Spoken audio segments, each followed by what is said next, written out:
잘하시네요. 방금 우리가 부른 이 찬송가 345장은 여러분 아십니까? 고 김환란 박사가 23세가 되던 1921년에 지은 찬송시입니다. 그때 당시 일제강점기 우리나라를 큰 바다에, 어둠컴컴한 바다에 외로이 항해하는 작은 배에 비유하면서 전능하신 하나님께서 이 나라를 건져주시기를, 구해주시기를 간절히 바라는 마음으로 지은 찬송가가 345장입니다. 한치 앞을 내다볼 수 없는 캄캄한 밤, 게다가 폭풍까지 일어나는 이 바다 위에 여러분 아주 작은 배 한 척이 떠 있으니 얼마나 위험천만하고 위태로웠겠습니까? 이 모습이 당시 우리나라의 모습이었습니다. 자주 독립을 위해 사력을 다해 고군분투하는 모습이 마치 폭풍이 부는 바다 위에 작은 배가 필사적으로 어떻게 하면 이 폭풍을 이겨내고 살아남을 수 있을까 항해하지만 자신의 힘으로는 도저히 벗어날 수 없음을 깨닫게 되는 것이죠. 그러나 이런 어려움 가운데, 이런 역경 중에도 한 가닥 희망의 빛이 보이는 것은 바로 전능하신 하나님께서 그 배 안에 함께 계심을 믿고 그 뱃사공이 무엇을 합니까? 기도를 하고 그가 기도하자 거친 바다가 잔잔해지는 것을 경험하는 것이 바로 이 찬송가의 내용입니다. 이 찬송가와 비슷한 장면이 오늘 본문에도 나오고 있죠. 예수께서 일과를 마치시고 배에 오르셨는데 마침 바다에 큰 폭풍이 일어났습니다. 모기가 으차. 지금이야 여러분 이 배 위에 요즘은 뭐 조명도 있고 레이더도 있고 구명조끼도 있어서 위기를 잘 이겨낼 수 있지만 여러분 당시 이들이 탄 배는요, 여러분 화면에서 보시는 바와 같이 죄송해요. 예, 화면에서 보시는 바와 같이 고고학적으로 길이가 불과 한 8m, 폭은 한 2.5m 정도밖에 되지 않습니다. 언젠가요? 1980년대인가? 갈릴리 바다가 굉장히 수위가 낮아지면서 진흙에 처박혀 있는 예수님 당시의 배가 발견이 된 거예요. 여러분 보시는 화면의 오른쪽에. 그리고 왼쪽은 복원시켜 놓은 모양인데 복원시켜 놓은 것은 너무 견고하게 잘 만들어져 있습니다. 그런데 그 발견된 예수님 당시의 배를 보면요, 그냥 나무 조각들을 이어 붙여 놓은 거예요. 굉장히 허술하고 안전에 매우 취약한 조각배였습니다. 게다가 여러분 어떻습니까? 앞은 전혀 보이지 않고 바닷물이 사실은 조금만 들어와도 순식간에 배가 전복될 수 있는, 여러분 사실 이 죽음의 공포가 제자들에게 닥쳐왔던 것이죠. 물론 그들은 예수님과 함께 있었습니다. 예수님께서 그 배에 함께 타고 계셨죠. 그런데 여러분 그 죽음의 풍랑 앞에서는요, 이제 막 배가 곧 뒤집어질 것 같은, 전복될 것 같은 그런 상황에서는 믿음보다 두려움이 앞섰던 것입니다. 예수님이 옆에 계셔도 소용이 없어요. 그때 그들이 뭐라고 외칩니까? 25절 말씀 같이 읽을까요? 시작. 그 제자들이 나와 깨우며 이르되 주여 우리를 구원하소서 우리가 죽겠나이다.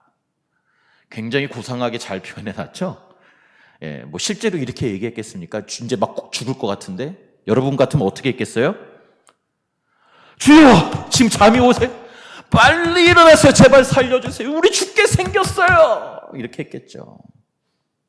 이러다 진짜 죽겠어요. 여러분 믿음의 눈으로 보면 주님이 함께 계시는 상황이었지만 이미 두려움이 닥쳐오잖아요. 마음의 두려움이 엄습해 오면요, 믿음의 눈은 사라지고요, 아무것도 보이지 않습니다. 두려움만, 저 깊은 어둠컴컴한 파도만 보이는 거예요.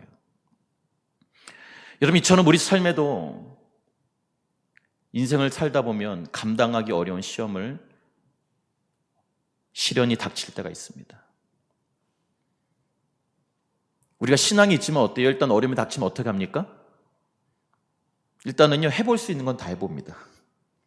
내가 노력할 수 있는 건 다 해봐요. 내가 스스로 풀 수 있는 문제로 생각하고 일단 접근을 합니다. 근데 어떻게 해요?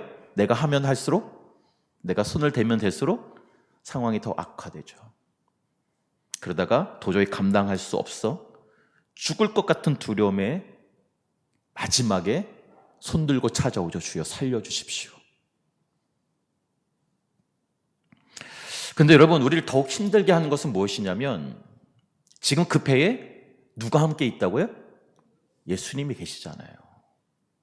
이게 어려운 거예요. 이게 예수님이 함께 계시는 그 배에도 폭풍이 찾아온다는 게 어려운 거예요. 마태복음에는 자세히 나오지 않지만 마가복음에 보면요, 심지어는 사실 예수님께서 저쪽으로 예수님께서 가자고 한 거예요. 여러분, 예수님이 가자고 하면, 예수님이 함께 하시면 여러분, 우리는 어떨 거라고 생각해요? 형통할 거라 생각합니다. 막히는 게 없을 거라 생각해요. 좋은 일이 있을 거라 생각해요. 그런데 현실은 어떻습니까? 예수님이 함께 계시는 배에도 폭풍이 몰려오더라는 거예요. 그래서 제자들이 두려움에 빠지는 거예요. 예수님도 어쩔 수 없구나. 대자연의 이 재앙 앞에서는 예수님도 어쩔 수 없나 보다. 두려움이 찾아오는 것이죠. 내가 신앙생활 이렇게 열심히 하고 봉사도 열심히 하고 이렇게 기도도 열심히 하는데 그렇게 죄 짓지도 않았고 착하게 살았고 좋은 일도 많이 하고 살았는데 왜 이런 어려움이, 이런 두려움이 나에게 찾아오냐는 거예요. 이게 어려운 거예요. 우리가 신앙생활 하면서 내가 뭘 잘못했는데 어려움이 찾아오면 그나마 납득이 되죠. 그리고 회개합니다. 근데 문제는 뭐예요? 도저히 이유를 알 수 없는, 심지어는 열심히 잘하고 주님이 나와 함께 하심을 내가 믿는데도 풍랑이 찾아오다는 거예요. 그래서 두려움이 오는 것이에요. 저는 오늘 말씀을 통해서 왜 우리 인생에 이렇게 두려움이 찾아오는가, 심지어 주님께서 함께 하시는데도, 그리고 어떻게 하면 그 두려움을 이기고 승리할 수 있는지에 대해 오늘 이 밤에 말씀을 나누고자 합니다. 오늘 말씀을 통해서 우리가 겪는 모든 두려움과 모든 근심과 걱정으로부터 해방되심으로 폭풍 중에도 평안할 수 있는 비결을 배우셔서 승리하시는 저 여러분이 되시기를 주님의 이름으로 축복합니다. 먼저 첫 번째로, 도대체 우리의 이 두려움, 예수를 믿어도 도대체 내 안에서 떠나지 않는 이 불안한 마음, 이 두려움과 불안이 도대체 어디서부터 시작되는가? 여러분, 그 두려움은 다른 것도 아닌 바로 우리의 마음에서 시작된다는 것입니다. 영상을 하나 보고 설교를 계속하겠습니다.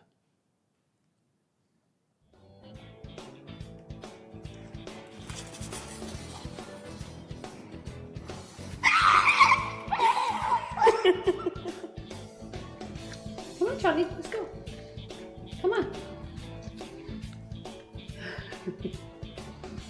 Come on, boy. Come on. You can do it. 너는 할 수 있어. Come on, you 일로 can do it. 와. Yes, you can. Come on. One step at a time. Yep, come on. There you go. Be very. 한 발- Fluffy.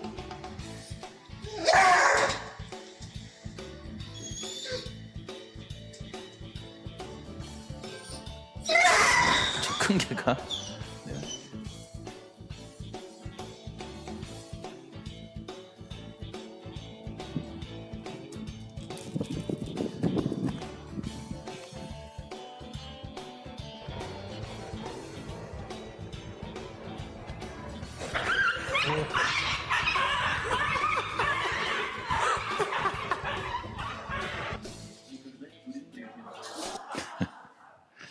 여러분, 현실적으로 어때요? 덩치가 더 크고 힘이 센 강아지가 고양이한테 질 리가 있어요? 싸우면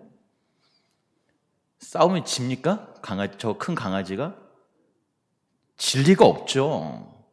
그런데 여러분, 영상에서 보신 바와 같이 이미 그 마음에 두려움이 들어온 강아지는요, 자식인보다 훨씬 작고 훨씬 약한 고양이에게 이미 겁을 먹고 꼼짝 못하고 도망가는 거예요. 깨갱깨갱하면서. 진리가 없어요. 힘으로 싸우면 반드시 이기는 그 싸움임에도 불구하고 마음의 두려움이 찾아오니까 저 강아지가 꼼짝 못하는 거예요. 오늘 본문의 제자들도 마찬가지예요. 폭풍을 만난 이 제자 중에 여러분 베드로와 안드레, 야고보, 요한은요, 이 네 명은 평생을 바닷가에서 자란 어부들이었습니다. 그 누구보다도 날씨에 대해, 갈릴리 바닷가에 대해서 잘 알고 있고 바닷길도 잘 알고 노를 젓는 데 익숙한 사람들이에요. 평생을 바다와 이 풍랑과 바람과 씨름하면서 살아온 아주 바닷사람, 거친 사람들이에요. 그런데 여러분, 이 배터랑들조차 감당할 수 없는, 그리고 이 바닷사람들이 제발 살려달라고 외칠 정도로 엄청난 메가톤급 폭풍이 몰아친 것입니다. 살려주세요, 주여 도와주세요, 이러다 죽겠어요 라고 외친 건 단순한 외침이 아니라 진짜 죽음의 공포를 느낀 거예요. 이러다 내 평생, 내가 바다에서 살았는데 이제 여기서 내 인생이 끝나겠구나 싶었던 것이죠. 두려움이 확 온 거예요. 여러분, 이렇게 마음에 두려움이 들어오면요, 그때부터는 이 환경이 중요하지가 않습니다. 더 이상 상황이 중요한 게 아니에요. 이미 겁을 먹은 강아지가 고양이한테 꼼짝 못하고 도망가는 것처럼 이제는 이 폭풍이 중요한 게 아니라 이 내 마음속에서 일어난 이 두려움의 파도가 더 크게 일어나는 거예요. 그래서 어떻게 돼요? 예수님이 안 보이는 거죠. 주님이 그동안 어떤 일을 하셨는지도 이제 생각이 나지 않는 거예요. 이제 외적인 폭풍이 아닌 마음의 폭풍으로 죽게 생긴 거예요, 이들은. 여러분, 근데 이 두려움의 문제가 제자들만의 문제가 뿐만 아니라 우리들의 문제이기도 합니다. 여러분, 환경이 우리를 무너뜨리는 게 아니에요. 지금 내 삶에 찾아온 시련이 나를 죽게 만드는 게 아니라 진짜 우리를 무너뜨리는 것은 바로 내 마음에 찾아온, 엄습해온, 자리 잡은 두려움. 이 두려움이 내 마음을 흔들 때 비로소 우리는 무너지기 시작하는 것입니다. 문제가 아니라 문제를 해석하는, 문제를 바라보는 내 시선이, 내 마음의 상태가 나를 절망하게 만든다는 거예요. 여러분, 이런 말 들어보셨죠? 사람이 걱정하는 가운데 40%는 이미 지나간 일이요, 50%는 아직 오지 않은 미래에 대한 걱정이고 나머지 10%만이 현실의 문제다라는 경험 많이 들어보셨죠? 이 말을 한 사람 노먼 빈센트 필 박사라는 분인데요, 이분이 또 어떤 말을 하셨냐면 이런 말도 했습니다. 만일 패배의 마음을 갖고 있다면 그 마음을 뿌리 뽑아야 한다. 패배를 생각하면 패배하기 때문이다. 그러므로 패배를 믿지 않는 태도를 가져야 한다. 여러분, 우리가 패배하는 이유는 패배를 생각하기 때문이라는 거예요. 패배할 것이라고 믿기 때문에, 패배의 마음이 내 마음에 자리 잡았기 때문에 져버린다는 거예요. 즉, 여러분, 사람을 무너뜨리는 것은 현실의 문제가 아니라 내 안에 패배감으로 만들어낸 나의 상상 속의 두려움이 나를 무너지게 한다는 것입니다. 그래서 내 눈앞에 이 풍랑보다, 이 파도보다 나를 더 위협하는 것은 무엇이냐면 바로 내 마음속에서 일어난 두려움의 파도라는 거예요. 그래서 성경이 뭐라고 말씀하십니까? 우리 잠언 4장 23절이죠? 같이 한번 읽어보겠습니다. 시작. 모든 지킬 만한 것 중에 더욱 내 마음을 지키라. 생명의 근원이 이에서 남이니라. 아멘. 여러분, 그 무엇보다도 우리 마음을 지키는 것이 중요하다는 거예요. 왜요? 우리의 생명이 우리 마음에 달려있기 때문이라는 겁니다. 우리가 어떤 마음을 먹고 사느냐가 우리 인생을 결정한다는 거예요. 외적인 게 우리를 삶을 좌지우지하는 게 아니라 사실은 내 마음이 어떠한 태도를 갖고 있느냐가 중요하다는 거예요. 여러분, 두려움은요, 언제나 내 마음의 틈새로 들어오는 것입니다. 어느 틈을 타고 들어옵니까? 언제 틈이 벌어져요? 우리 신앙생활이 느슨해질 때, 경건 생활이 게을러지고 우리가 말씀을 가까이 하지 않을 때, 기도에 소홀해질 때, 바로 그 아주 작은 틈으로 불안이 들어오기 시작하는 거예요.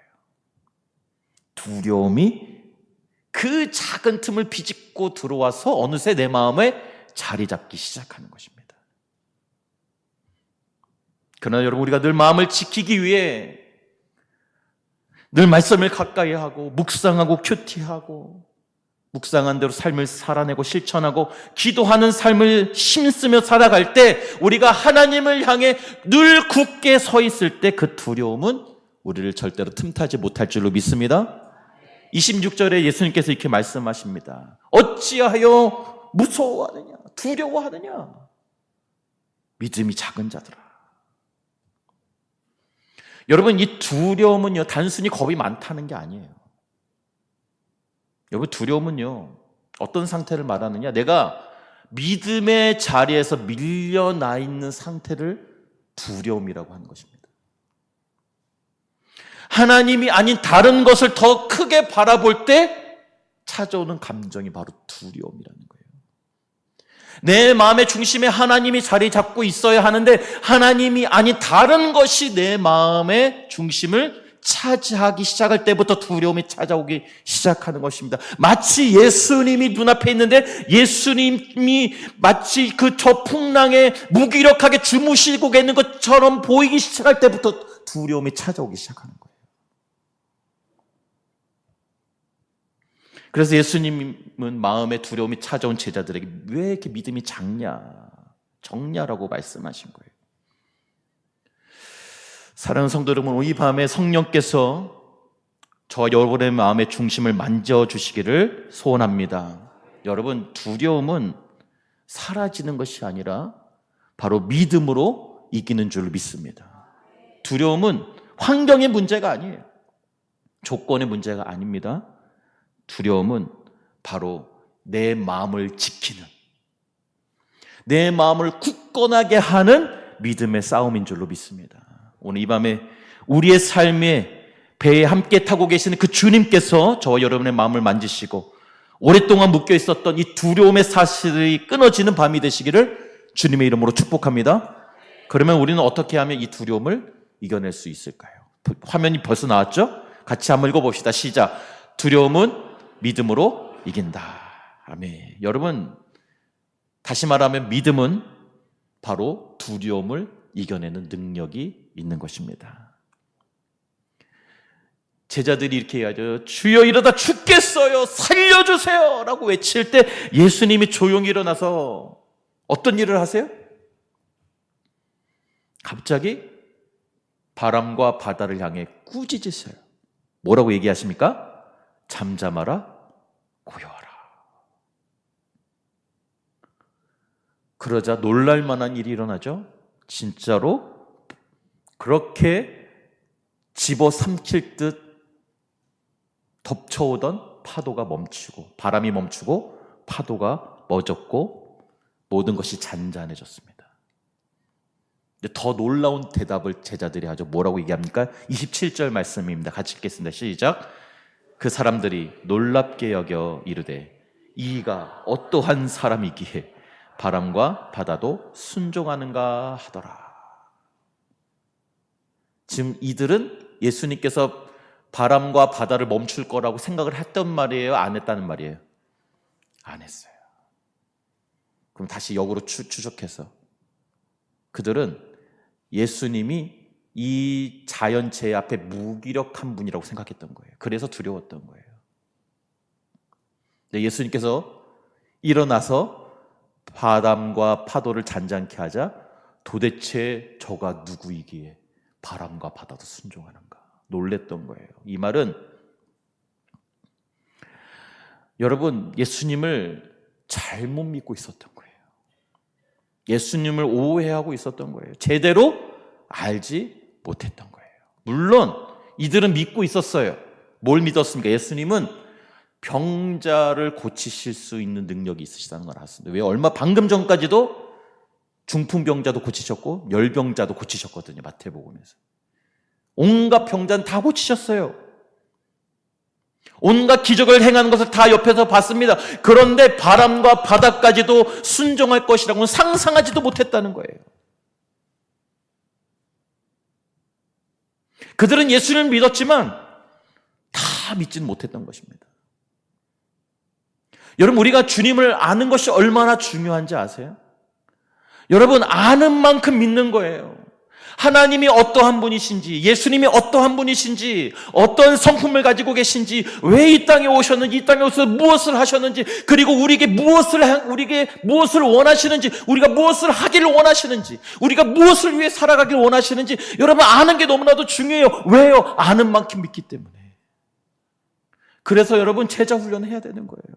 그래서 말씀을 매일 묵상해야 되는 거예요. 그래서 성경 공부해야 되는 거예요. 왜요? 아는 만큼 믿을 수 있기 때문에. 이들은 예수님을 다 몰랐어요. 그래서 두려웠던 거예요. 지금 이 놀라운 기적을 눈으로 보고 있으면서도 믿기 어려웠던 것입니다. 근데 더 놀라운 사실은 이들이 믿음이 없음에도 주님은 기적을 베푸셨다는 거죠. 다 이해하신다는 거예요. 근데 여기서 중요한 포인트는 뭐냐면, 여러분, 예수님께서 이 바람과 바다를 잔잔하게 하시기 전에 뭐라고 하셨죠? 방금? 너희가 어찌하여 무서워하느냐. 이게 무슨 말이냐면, 참 믿음이 없고 참 연약한 제자들이지만 이 두려워 떨고 있는 제자들을 향해 왜 이렇게 무서워하니? 꾸짖는 듯한 말씀이지만 어찌 보면 이 두려워 떨고 있는 제자들을 가르치시고 고치길 원하시는 예수님의 마음이 담겨져 있다는 것이죠. 어찌하여 이렇게 무서워하니? 여러분, 주님을 향한 믿음이 적어지면요, 자연스럽게 우리 안에 두려움이 자라나기 시작하는 것입니다. 반대로 주님을 향한 믿음이 커지면 자연스레 두려움은 사라지게 되는 것이에요. 즉, 여러분, 우리의 마음의 중심은 바로 이 믿음과 이 두려움의 전쟁터라는 거예요. 우리는 늘 이 믿음과 두려움의 전쟁터 안에 싸우고 있습니다. 그렇기 때문에 여러분, 우리가 이 두려움을 이길 수 있는 힘은 어디에서 오냐?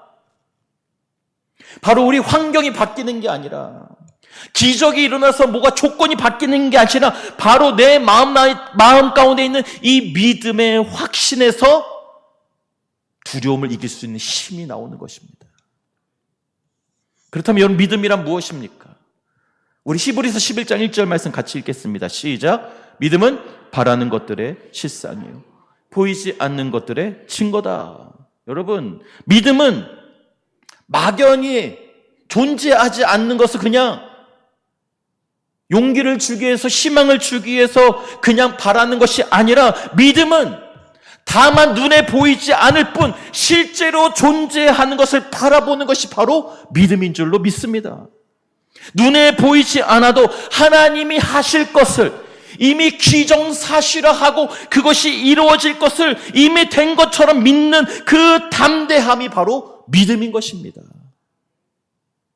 즉, 믿음은 하나님이 이미 이루실 것을 확신하는 담대한 마음이 우리의 믿음이라는 거예요. 담대한 마음. 주님은 그 일을 하실 것이다, 그 일은 반드시 이루어질 것이다 라는 이 담대한 마음이 우리의 믿음이 되어야 된다는 거예요. 여러분, 믿음과 이 두려움은 함께 머물 수가 없어요. 이 둘 중 하나는, 하나가 오면 다른 하나는 떠나가야 되는 거예요. 그래서 중요한 건 뭐예요? 우리 마음 안에 이 믿음의 담대함의 믿음이 우리 안에 자리 잡아야 된다는 거예요. 제가 이순신 장군을 참 좋아합니다. 사실 이 비슷한 말씀을 가지고 제가 이순신 장군을 주제로 작년에 설교한 적이 있는데 기억하실려나 모르겠어요. 영상을 막 보여주면서 제가 한번 설교한 적이 있는데, 여러분, 이순신 장군이 정말 말도 안 되는 무모한 전쟁을 앞두고 외쳤던 말이 있습니다. 뭡니까? 죽고자 하면 살고, 살고자 하면 죽을 것이다. 여러분, 이거는요, 병사들을 그냥 사지로 몰아놓는 아주 무모한 무책임한 장군의 외침이 아니라 이순신은 달랐죠. 완벽하게 전술을 준비하고 완벽하게 군사들을 훈련시키고 그리고 정말 비장의 무기 거북선까지 완벽하게 모든 것을 준비한 이후에 마지막으로 이 병사들 마음 가운데 자리 잡은 이 죽음의 공포, 이 패배에 대한 두려운 마음만 걷어낼 수만 있다면 우리는 반드시 승리할 것이라고 확신했기 때문에 병사들에게 외칠 수 있었던 거예요. 죽고자 하면 살고, 살고자 하면 죽을 것이다. 믿음은 바라는 것들의 실상이다. 바로 이 이순신이 승리의 기세로 적진을 향해 돌진하자. 사실 13척이 나갔죠. 근데 첫 싸움은 몇 대만 나갔습니까? 이순신 장군 배 혼자 나갔어요. 1대 133의 싸움을 싸운 거예요. 말도 안 되는 싸움이죠. 그런데 이순신의 그 간절한 외침은, 그의 믿음은 실제가 되었고, 이에 다 마음의 담력이, 담대함이 일어난 조선 수군은요, 이순신의 그 용감한 믿음의 전투를 보면서 담력을 얻어 다 같이 협력하여 싸우기 시작했고, 불과 13척의 배가 133대의 일본 수군을 전멸시킬 수가 있었습니다. 여러분, 이것이 바로 두려움을 걷어낸 담대한 믿음의 힘인 줄로 믿습니다. 여러분, 이처럼 우리가 하나님이 내 인생의 주권자시오, 그 하나님이 지금도 나와 나의 인생의 배에 나와 함께하고 계시고, 그렇다면 이 인생의 풍랑은 절대로 나를 삼킬 수 없다고 믿는 것, 확신하는 것이 바로 담대함의 믿음인 줄로 믿습니다. 비록 지금 우리 눈에 보이지 않아요. 소망이 보이지 않습니다. 막막해요. 나를 마치 삼킬 듯이 덮쳐오는 이 파도가 나를 죽일 듯 달려오지만, 여러분, 믿음의 눈으로 곧 잔잔해질 바다를 바라보라는 것입니다. 그리고 그 파도 앞에 내 배에 함께 타고 계시는 주님을 믿음의 눈으로 바라보라는 거예요. 그리고 그 믿음을 가지고 내가 두려움에 눌리지 않고 담대히 폭풍 앞에 나아갈 때 우리의 그 믿음은 실제가 되어서 그 폭풍은 드디어 잠잠해지기 시작할 것입니다. 오늘 이 밤에 그 믿음의 능력이 저와 여러분 안에 새롭게 회복되시기를 주님의 이름으로 축복합니다. 마지막 세 번째로, 그렇다면 어떻게 하면 그 두려움을 믿음으로 바꿀 수 있을까요? 두려움을 믿음으로 바꿀 수 있는 비결은 무엇입니까? 바로 성령의 충만입니다. 따라합시다. 성령의 충만만이 두려움을 믿음으로 바꿀 수 있다. 아멘. 여러분, 제자들이 부활하신 예수님을 만난 이후에 모든 실패와 두려움으로부터, 패배감으로부터 벗어난 듯 했지만 사실 그들이 한 번 더 크게 당황하며 두려움을 경험하게 되는데요. 어떤 사건 때문에 그런 줄 아십니까? 바로 예수님의 승천 사건이에요. 이제 부활하셔서 이제 회복되고, 이야, 이제 주님과 함께 무언가 열심히 한번 해보자 하고 있는데, 오히려 이제 부활하신 주님을 더 의지하고 더 신뢰하게 됐는데, 그 주님이 어떻게 하세요? 승천하시는 거예요, 갑자기. 맙소사. 우리야 승천하신 후에 어떤 일이 일어날 줄 아니까 너무 다 당연하게 받아들이지만, 여기 제자들은 완전히 황당한 일이에요. 이보다 황당한 일이 어디 있겠습니까? 부활의 사건이 이 여운이 가시기도 전에 자신들의 정신적 지주이신 이 예수님께서 승천해 버리셨으니 이 얼마나 당황스럽고 두려웠겠어요. 도대체 어쩌란 말인가? 어쩌자는 것이지? 왜 갑자기 가시지? 우리랑 영원히 함께 하셔야지. 이렇게 두려움에 빠진 그들이 선택한 것은 무엇이었어요? 물론 예수님께서도 말씀하셨지만 그들이 선택한 것은 무엇이었냐? 모여서 기도하는 것이었습니다. 여러분, 왜 모여서 기도했겠어요? 무서워서, 당황스러워서, 어찌할 바를 몰라서. 이때까지도 매우 그들의 믿음은 연약했어요. 불확실한 미래로 인해 두려움이 휩싸였습니다. 우리가 언제 또 두려움을 겪냐면 미래가 불투명할 때, 도저히 소망이 보이지 않을 때 우리는 두렵게 돼요. 그래서 아마 더 간절한 마음으로 마가 다락방에 모여서 기도했겠죠. 여러분, 이처럼 두려움은 우리로 하여금 아무런 힘을 쓸 수 없게 만들어버려요. 여러분, 우리가 아무리 결심하고 스스로를 다잡아도 어느 순간 불쑥 두려움과 불안이 다시 찾아오는 것입니다. 때로는 내가 신뢰했던 사람이 떠나감으로 인해 두려움이 찾아온다는 거예요. 때로는 내가 상상하지도 못한 일을 겪음으로 인해서, 미래에 대한 불확실함으로 인해서 내 안에 두려움이 찾아오는 것입니다. 여러분, 이런 불안과 두려움의 감정은 어떤 인간의 의지로 막을 수 있는 게 아니에요. 그래서 여러분, 이런 우리를 불쌍히 여기신 하나님께서 누구를 보내시는 것입니까? 성령님을 보내신 거예요. 두려움에 휩싸여서 울부짖으며 기도하는 그 다락방에 모여서 두려움에, 당황스러움에, 불확실한 미래에 두려워 떨며 부르짖으며 기도하는 그들에게 우리 하나님께서 성령님을 보내주신 거예요.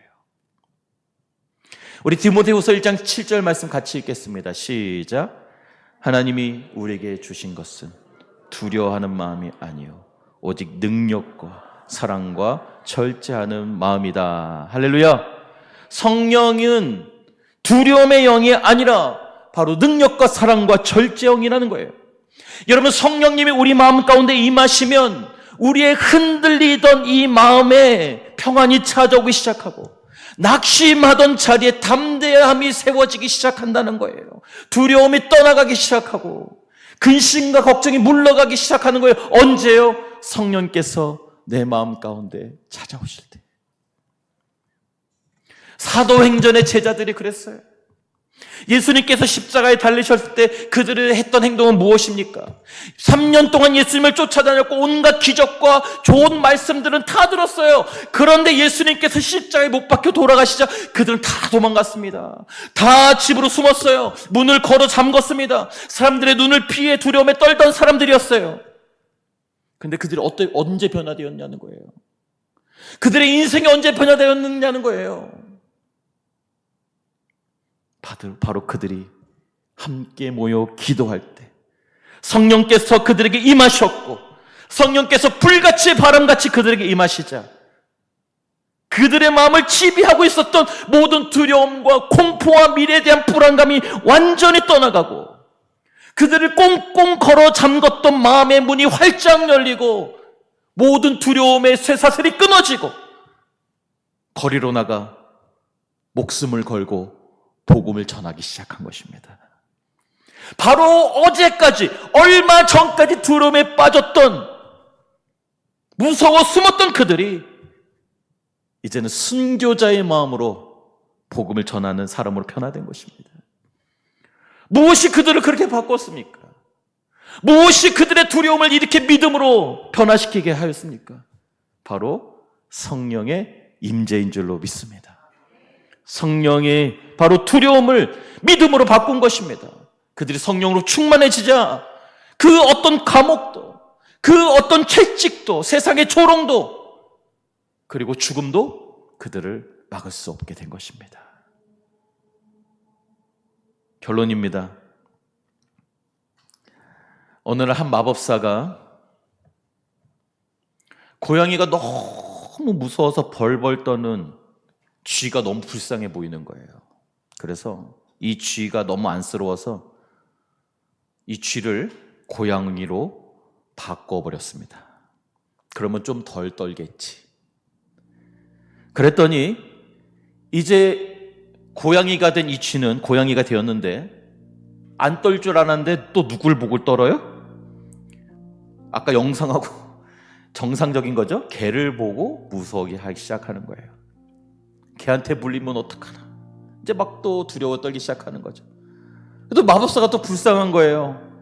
그래서 이 고양이를 덩치가 큰 개로 바꿔줬습니다. 이제는 좀 괜찮겠지 했는데 어떻습니까? 이제 이 개가 호랑이한테 잡혀먹을까봐 두려워 떨기 시작하는 거예요. 내가 어디까지 도와줘야 되지? 너무 한심했지만 그래 이제 마지막이다 하는 마음으로 그래 이제 한번 호랑이가 되어봐라. 그래서 동물의 왕 호랑이니까 더 이상 무서워하지는 않겠지. 이제는 위풍당당하게 살겠지 라고 바꿔줬는데 또 떨었을까요? 안 떨었을까요? 또 떨었어요. 왜요? 사냥꾼에 잡혀서 가죽이 벗겨지면 어떡할까? 호랑이가 됐는데도 두려워 떨더라는 거예요. 그래서 화가 난 마법사는 이 심장을 바꾸지 않는 한 너를 아무리 바꿔도 소용이 없구나. 그냥 다시 쥐로 돌아가라 라고 했다는 겁니다. 여러분, 심장이 중요한 거예요. 우리 마음이 중요한 거예요. 중요한 거는요, 환경이 아니에요. 조건이 아니에요. 내 출신 배경이 아니에요. 돈이 있고 없고가 중요한 게 아니라니까요. 상황이 개선되냐 개선되지 않느냐가 중요한 게 아니라는 거예요. 중요한 것은 뭐냐면 내가 지금 겪고 있는 이 인생의 위기, 이 문제를 대하는 나의 이 심장, 나의 이 마음의 자세가 중요하다는 거예요. 여러분은 어떤 심장을 가지고 계세요? 고양이가 됐는데 여전히 개를 보며 떨고 있지 않으세요? 개가 됐는데 여전히 호랑이를 보며 떨고 있지 않냐는 거예요. 호랑이가 됐는데 사냥꾼을 보며 여전히 떨고 있지 않는다는 거예요. 무엇이 문제예요? 두려움과 패배감에 사로잡혀 있는 나의 이 마음이 문제라는 거예요. 나의 심장.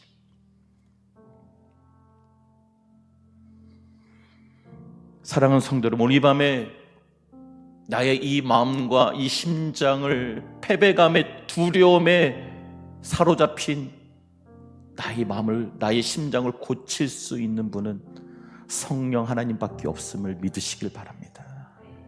성령께서 임하시면 우리의 마음을 새롭게 하시고 우리의 심장을 감심장으로 바꿔 우리로 담대하게 하시고 오랫동안 눌려 있었던 모든 두려움의 쇠사슬을 끊어주실 줄로 믿습니다.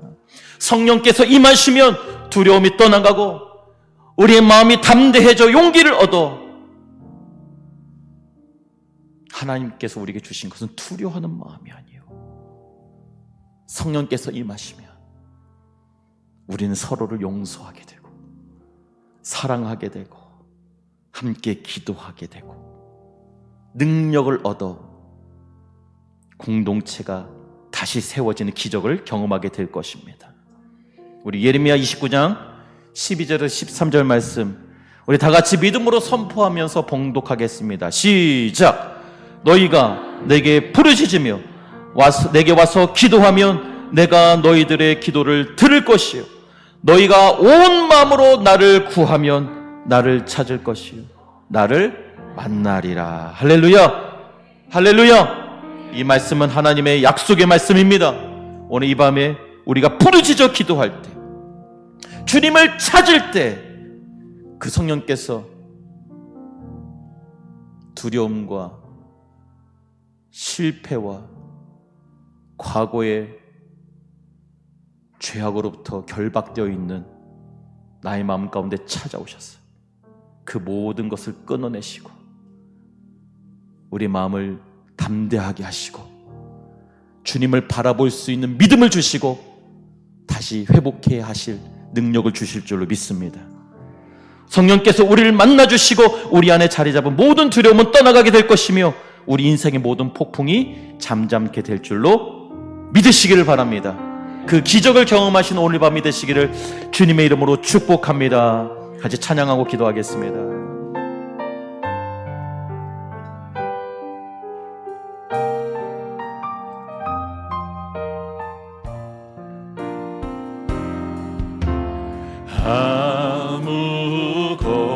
아무것도 두려워 말라.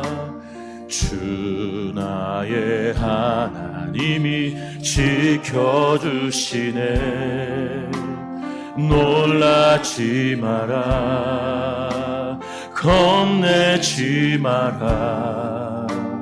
주님 나를 지켜주. 다시 한번 아무것도 두려워 말라. 아무것도 두려워 말라.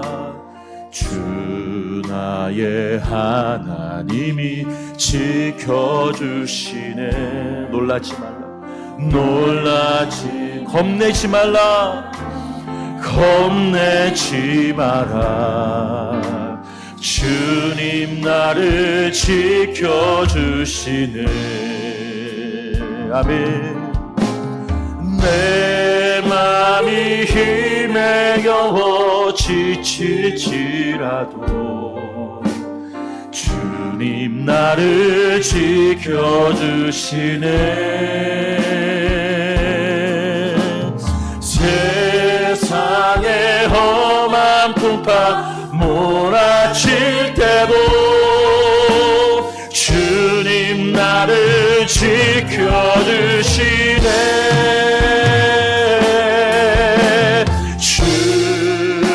주님은 나의 산성,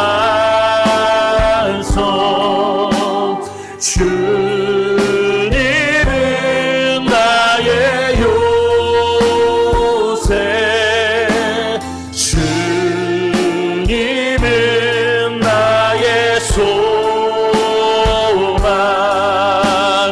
나의 힘이 되신 여호와. 우리 다시 한번 믿음으로 고백합니다. 아무것도 두려워 말라.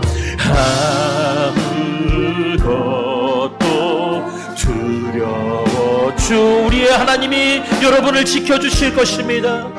예, 하나님이 지켜주시네. 아멘. 놀라지 말라. 놀라지 마라. 겁내지 마라. 겁내지 마라. 주님 나를 지켜주시네.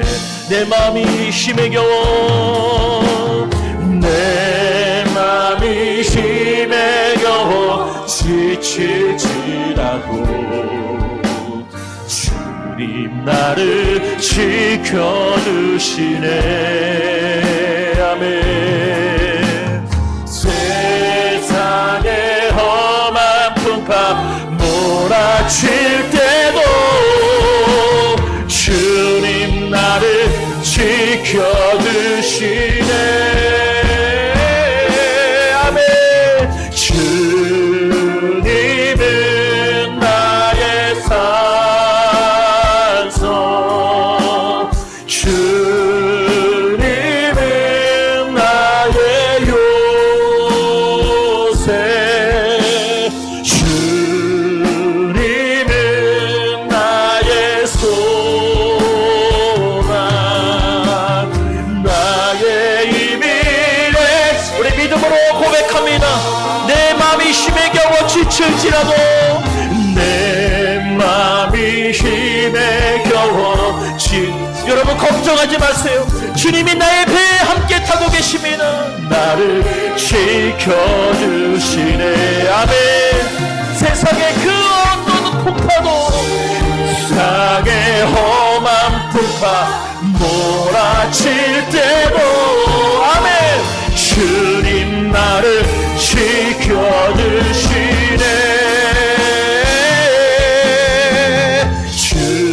주님은 나의 산성,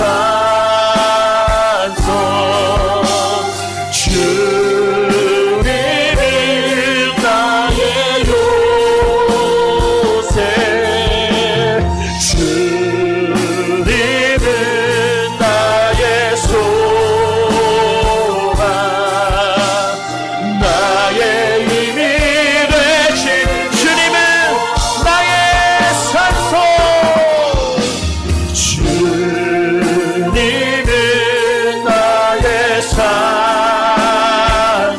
아멘. 주님은 나의 요새, 주님은 나의 소망, 나의 힘이 되신 여호와는 나의 힘이요, 여호와는 나의 힘이요, 여호와는 나의 구원이시니, 나의 구원이시. 내가 누구를 두려워하리요? 누구를 두려워하리요? 여호와는 생명의 피난처시니. 아멘. 주의 인자가 생명보다 나임으로 내 입술이 여호와를 찬양하리. 내 평생에 주를 찬양하며 주의 이름으로 내 다시 한번 고백합니다. 여호와는 나의 힘이요, 여호와는 나의 힘이요, 주님은 나의 구원이심이라. 여호와는 나의 믿음으로 선포합시다. 내가 누구를 두려워하리요? 여호와는 생명의 피난처시니, 주의 인자가 생명보다 나음으로 내 입술이 여호와를 찬양하리. 내 평생에 주를 찬양하며 주의 이름으로 내 손 들. 주의 인자가 생명보다 나음으로, 주의 인자가 생명보다 나음으로 내 입술이 여호와를 찬양하리. 내 평생에 주를 찬양하며 주의 이름으로 내 손 들리라. 주의 이름으로 내 손 들리라. 이름으로 내 손 들리라. 주의 이름으로, 주의 이름으로 내 손 들리라.